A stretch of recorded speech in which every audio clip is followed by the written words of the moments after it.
Hello and welcome back, Rams, to the second show of the semester for Local Beats. I'm your host, Naomi Hillmer.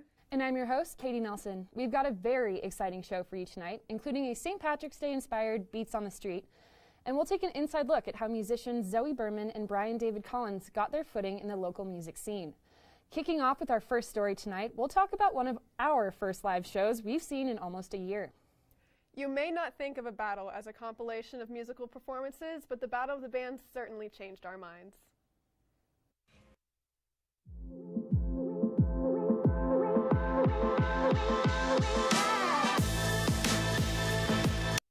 In 2020, Bandwagon Magazine launched its annual Battle of the Bands to showcase local artists and give them a chance to receive $1,000 and a cover on their magazine. Last Friday, they were finally able to host the finale of their now year-long battle at a socially distanced show in Greeley. And right after we got our 4 preliminary rounds done last year in 2020, we went into quarantine, as everyone knows, and it took us a full year to actually finish this. So it was great. It was such a great opportunity to be able to rent out the Union Colony Civic Center here in downtown Greeley, because we really couldn't have done it any other way and still had an audience.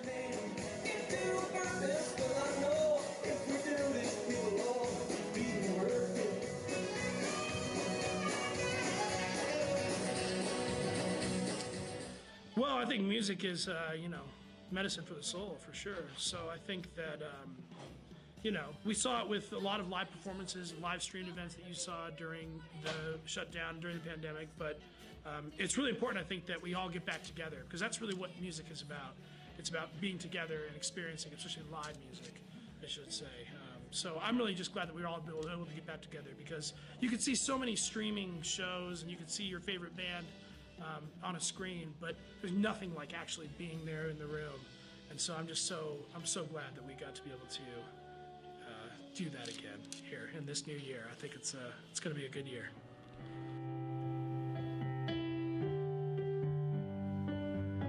The 4 finalists, Nelson, the Cuddies, Fort Collins' very own Lady Denham, and Graham Good and the Painters battled it out Friday evening.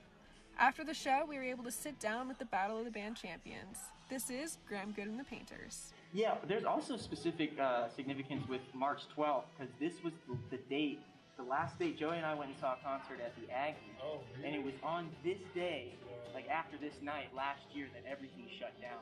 So it feels like a giant triumph to come back and kind of take home the gold on the day, like the anniversary of every concert venue shutting down.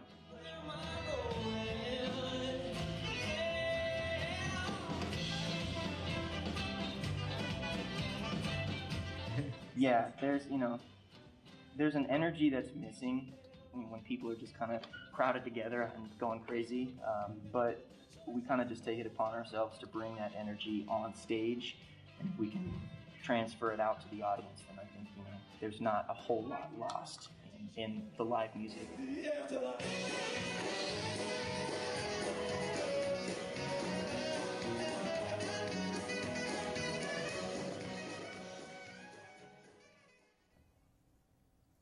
God, that was such a fun experience, seeing like live music. It's been a year, like even what they said in the video. Like, I don't know about you, was that your first live performance? That was the first live performance I've seen since 2019. It's been a while. Yeah, honestly. Oh my gosh. Like seeing Graham Good and the Painters, like, first of all, the live music itself in that auditorium, you could feel it in your chest. It was so much different from like seeing it on a screen. Mm-hmm. But like also Graham Good and the Painters, I think deserved that win because we were all separated in the auditorium, but it made me want to get up and dance just by myself. Like it was so like hyped, and like the music was just, there were so many layers with the saxophones and the brass, and then Graham Good himself. I mean, I'm sure you saw, like he was jumping all around the place. It was amazing just to see that like energy for the first time in what felt like forever. Yeah, it was very refreshing, honestly. I hope we have more concerts like that soon. Yeah. Anyway, when we come back from the break, we have another episode of Beats on the Street. Naomi and I asked students what kind of song they listened to when the pandemic didn't keep them from doing what college students do best, partying. Right now, the COVID-19 vaccines are available to millions of Americans, and soon they will be available to everyone. This vaccine means hope. It will protect you and those you love from this dangerous and deadly disease. I want to go back to work and I want to be able to move around. To visit with Michelle's mom, to hug her and see her on her birthday. You know what I'm really looking forward to is going to opening day in Texas Ranger Stadium with a full stadium. We've lost enough people and we've suffered enough damage. In order to get rid of this pandemic, it's important for our fellow citizens to get vaccinated. I'm getting vaccinated because we want this pandemic to end as soon as possible. So we urge you to get vaccinated when it's available to you. So roll up your sleeve and do your part. This is our shot. Now it's up to you. Welcome back from the break. In honor of St. Patrick's Day today, the holiday of green clothes and Irish celebration, we hit the streets of CSU to ask students what their favorite party song is. Let's see what students had to say.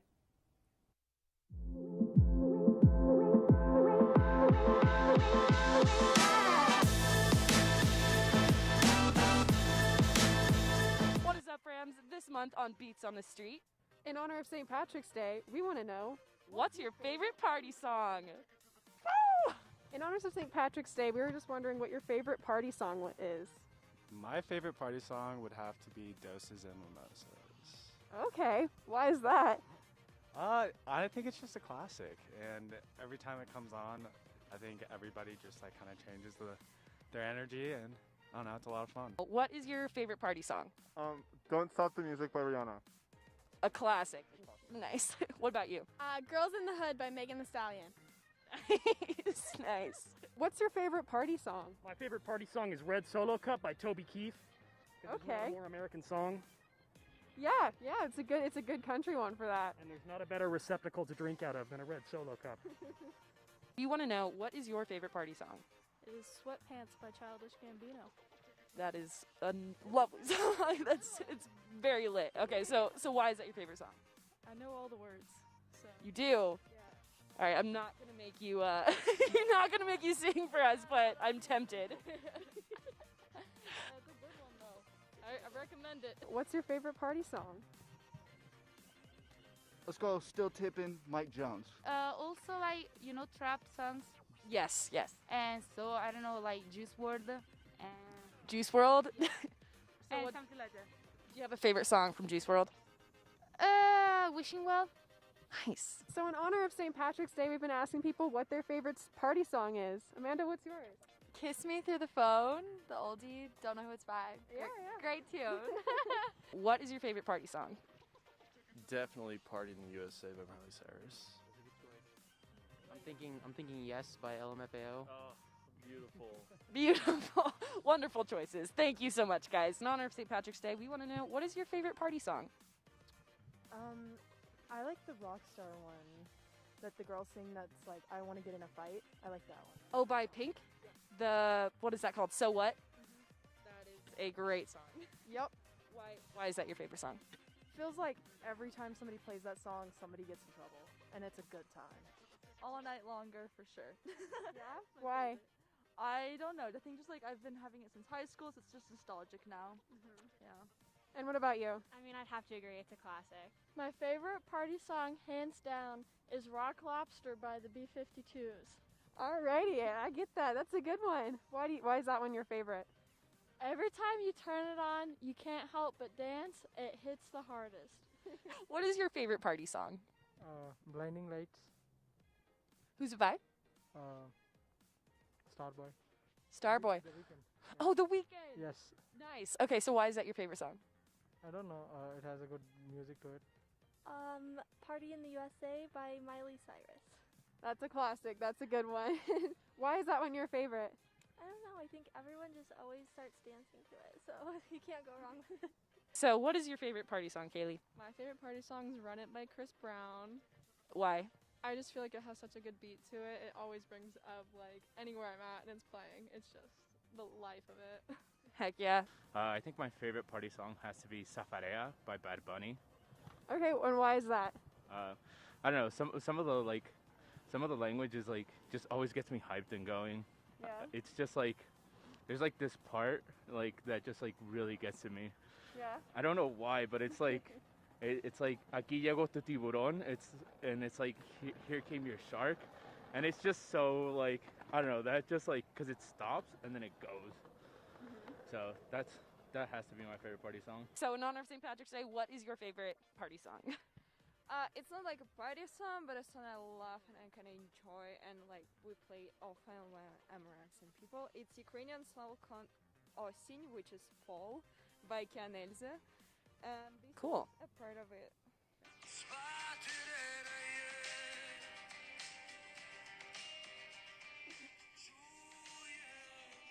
That's a bop. I like it. I thought that was such a fun time. That was talking to honestly them. such a blast. Yeah. I too also know all the words to Sweatpants by Childish Gambino. I'm not going to sing it, but I'm really tempted to make you sing it. I won't make you, but that is a fantastic party song. I'd have to say mine is Paralyzer by Finger 11. Yeah.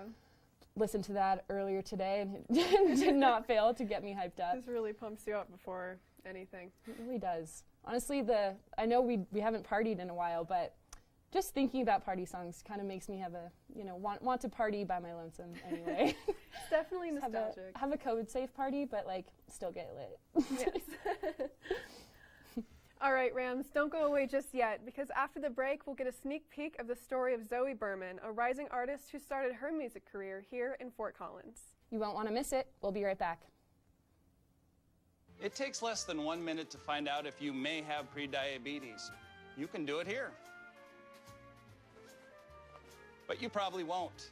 You're busy. Kids, work, show coming back in 48 seconds. So let's do this now. Hold up one finger if you're a man, women, 0. 3 more fingers if you're over 60, 2 over 50, 1 over 40. If you're not sure, keep in mind you're sitting on a couch right now, so 1 more finger if you're not very active. 1 finger if yes, 0 if no. 1 yes, 0 no. Next, find the body type that looks most like you and hold up that many fingers while I look around awkwardly. And that's it. If you're holding up 5 fingers or more, you probably have prediabetes. Sorry to be so blunt, but hey, you're busy. Just go to the site. Welcome back, Rams. I hope you had time to grab a snack during the break because we're about to dive into one of our first human interest stories of the show. I had the pleasure of sitting down with the Colorado-based singer and songwriter Zoe Berman, an artist who brings a fresh sound to the Colorado music scene through soul, Americana, and poetic lyricism. We'd like to introduce to you Zoe Berman. After moving to Fort Collins in 2017 for a psychology lab position at Colorado State University, Zoe Berman is now making a name for herself as an artist that's worth listening to. I sat down with Zoe and talked with her about her music, her experience as a musician amidst the pandemic, and the story behind her newly released single, Lilac Hour.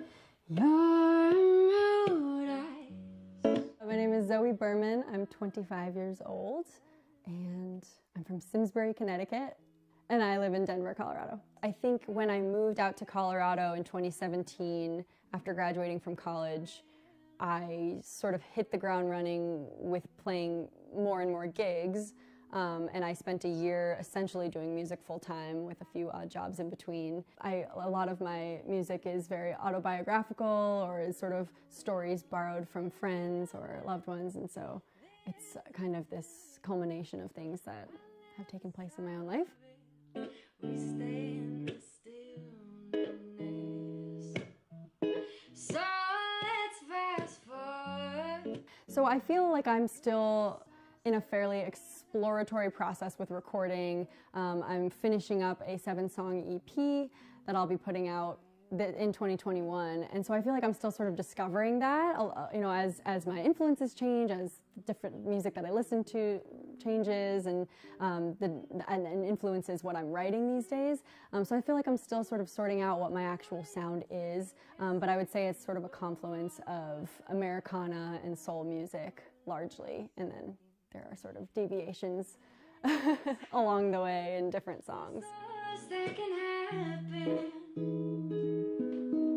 I grew up on a lot of, my mom listens to a lot of like 70s funk, so I grew up on a lot of Earth, Wind & Fire and Stevie Wonder. My dad is a diehard Billy Joel fan, so that was in there. I wanted to learn how to play piano from a pretty young age. And yeah, those were sort of the initial influences, and then I think it's sort of fluctuated over time as I found different soul, R&B, funk artists. I listen to a wide variety of different types of music, and I feel like I'm constantly changing and growing with that. Just don't say we did. Belly laughs in cozy sweatpants, pillow talking. The pandemic, I think obviously it's affected everybody in a myriad of ways all across the board. I think, so in my case, at first it was just this, hunkering down, focusing on songwriting as all of my summer gigs were, one by one canceled. Which was a bummer, but it was just the nature of the times.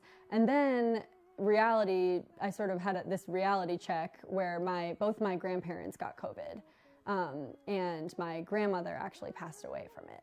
And so that's why I went out east to Connecticut, and I was with my family for about 4 months.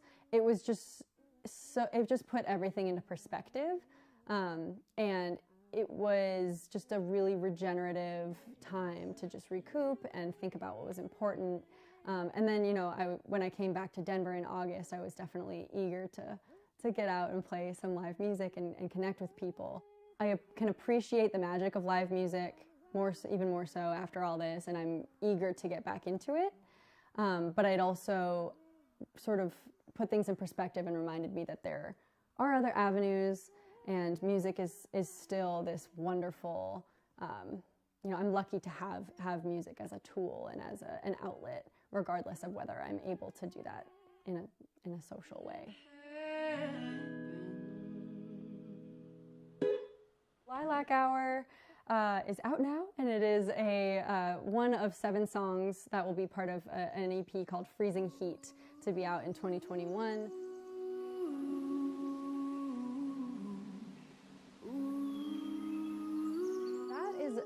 Probably of all my songs, the most literal interpretation of the experience of walking on a trail, or in this case, biking on a trail.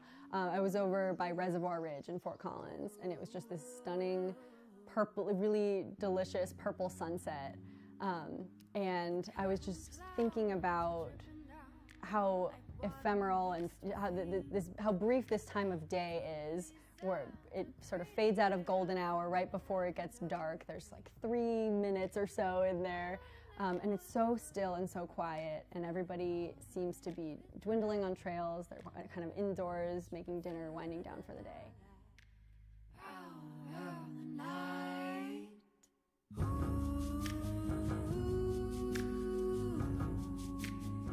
Creating that song was eye-opening for me in that I had this vision of, I was in this found object percussion group in college, and I had this vision of wanting to incorporate found object percussion into a song in the studio.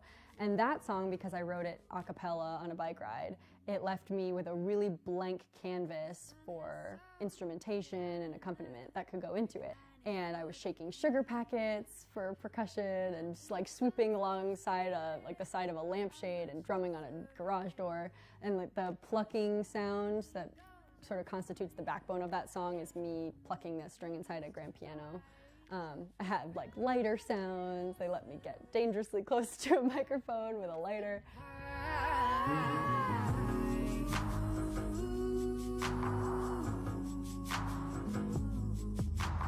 So it was so fun to create that, and I think it was eye-opening for me in terms of, you can really make this a very collaborative, creative process and try sort of outlandish things. Derived this sort of electro-pop song that is completely different from anything else I've created. So I'm hoping to pursue more music of that nature, and I think it just kind of gave me this sort of path into what's possible for the future. Bid farewell to lilac till the next dusk arrives. That was such a blast interviewing her. It's a funny story how I kind of met her.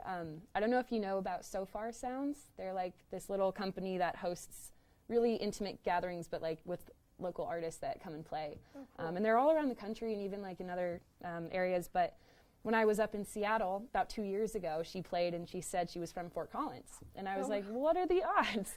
And so a few weeks ago, I reached out to her and asked if she wanted to do a story. And it was such a blast, like talking with her, and like I got a small little mini performance, a little concert, and it was so hard, like when I was filming, not to like dance and move the camera too many ways. But yeah, it was a wonderful experience. Yeah, that's really cool that you got to like meet somebody after seeing them initially on stage. Like that people don't usually get to do that. I know. She's a very inspiring artist. Like I love the ways that she's talked about how she made the music with the sugar packets and things like that. That's really cool. It's a very cool process. But yeah, it was great meeting her. It was great like listening to her sing.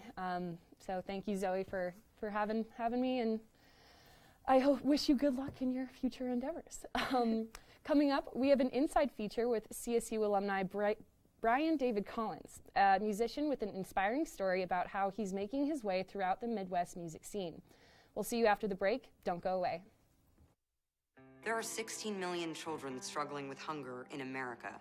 That's 1 in 5 daughters, sons, neighbors, and classmates who don't know where their next meal is coming from. Yet billions of pounds of good food go to waste every year. It's time we do something about it. Feeding America is a nationwide network of food banks that helps provide meals to millions of kids and families in need. Visit feedingamerica.org to help them feed even more. Together, we can solve hunger. Together, we're feeding America. Welcome back, Rams. In this part of the show, we want to introduce you, Brian David Collins, a graduate from CSU who has been playing music since he was 5 years old and is still inspiring learners today. A member of the bands Wasabi, the Sears Brothers, and now making a name for himself with his own band, we'd like to introduce to you Brian David Collins.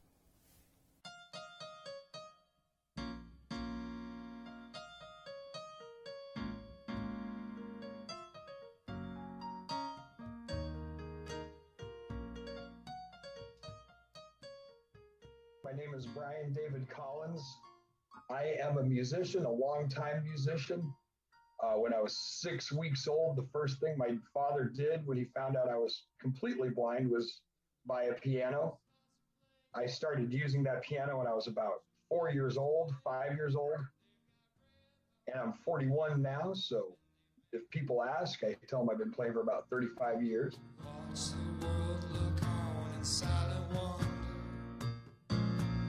I'm a CSU alumnus. I love CSU. I love Colorado, always lived in Colorado. I don't know if I always will, but I have up until this point. Started writing songs at a young age and became very excited about performing in a band. So Wasabi was the first band that I really played in and played a lot of shows with. In the early days, we had the band, and, you know,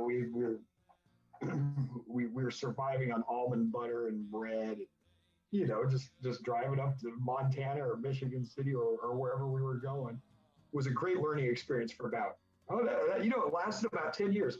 Wasabi was basically from 2002 to 2010, and then the Sears was 2010 to 2020. It seems like every decade of my life, something different happened. Though I search here all around, there's a part of me still incomplete. Need a simple melody. I mean, for me, music is like breathing. It's gonna happen. It's gonna come out. There's gonna be ideas in my head for chord progressions or vocal melodies. It's always gonna be there. I really feel like it's the one thing that I do in this world really well. It's I I play and entertain for crowds for a living. I play by ear, but there is Braille music that's available. Of course, if you're a piano player, you're not going to be reading Braille music and playing. What's funny is I would never read my music. I just learned the part by ear. And sometimes I would play the other baritone player's part, and my band teacher would catch me. And he'd say, "You're not reading your music, you're copying what he's playing." So really, it was by ear. Music just runs through. I've heard it said, if you can think like a musician, you can probably play something on just about any instrument. Music was always something that channeled me to something deeper. When I was 4 years old, I would sit by a record player with headphones and listen intently, and I'd be fascinated. After a while, I noticed that certain songs had something in common, and I couldn't figure out what that was. I figured out finally that it was key. And when I figured that out, I sort of had the magic recipe to being able to figure out how to play simple versions of the songs I was hearing. It's just something that enters, like any time it's around me, it just penetrates. And so I want to give that back in my own way. Performing for crowds as a live musician and writing are two totally different activities for me. It's like I'm using different parts of my mind when I'm doing those two things. So music it's not just one subject in my life. It runs through all of my life, and that's the way it's always going to be. I'll probably go out of this world with some melody running through my head that I never got to record. And Brian David Collins in 2017, we released our first project, More Than Shadows, in 2018, and our second project, Different Light, in 2020. Just come on out and support live music whenever you can. We need it. You guys need it. Hearing music and just enjoying the finer things in life. Come out and support all there's so much local talent in Fort Collins and there's so many great bands. So come on out and support them.